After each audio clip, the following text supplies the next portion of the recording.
Israel Iran সংঘাত অনির্দিষ্টকালের জন্য উড়ান পরিষেবা বন্ধ করার ঘোষণা করল এয়ার ইন্ডিয়া। ইসরায়েলের ওপর ইরান হামলা করেছে, তার প্রেক্ষিতে পাল্টা হুঁশিয়ারি দিয়েছেন ইসরায়েলি প্রধানমন্ত্রী বেঞ্জামিন নেতানিয়াহু। এই আবহে ভারত এবং ইসরায়েলের মধ্যে আন্তর্জাতিক বিমান পরিষেবা বন্ধ রাখার ঘোষণা করল এয়ার ইন্ডিয়া।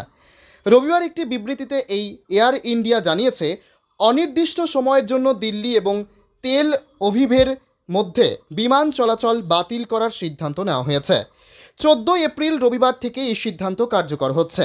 ভারতের রাজধানী থেকে ইসরায়েলের অন্যতম প্রধান শহরের মধ্যে এয়ার ইন্ডিয়ার 4টি করে বিমান যাতায়াত করে প্রতি সপ্তাহে।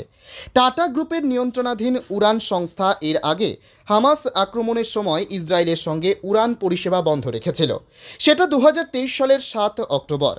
প্রায় 5 মাস পর গত 3রা মার্চ আবার দুই দেশের মধ্যে উড়ান পরিষেবা চালু করেছিল সংস্থাটি।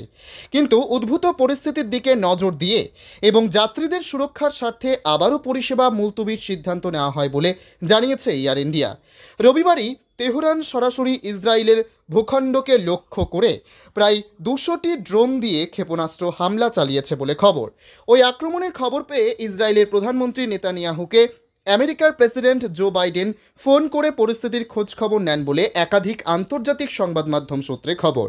তাতে এও জানা গিয়েছে, নেতানিয়াহু ইরানের হামলা প্রসঙ্গে বাইডেনকে জানিয়েছেন, তাদের ওপর যারাই হামলা চালাবে তাদের জবাব দেবেন। কোনো রকম হুমকির সামনে তার দেশ মাথা নত করবে না, সেটাই ইসরায়েলের নীতি বলে জানান সে দেশের প্রধানমন্ত্রী। তবে নেতানিয়াহুর কথায় নাকি সায় দেননি বাইডেন।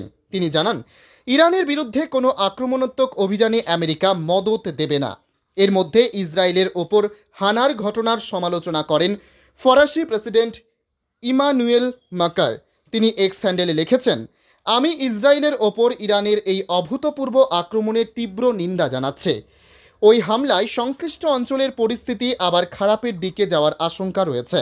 ইউক্রেনও এই হামলার জন্য ইরানের নিন্দা করেছে।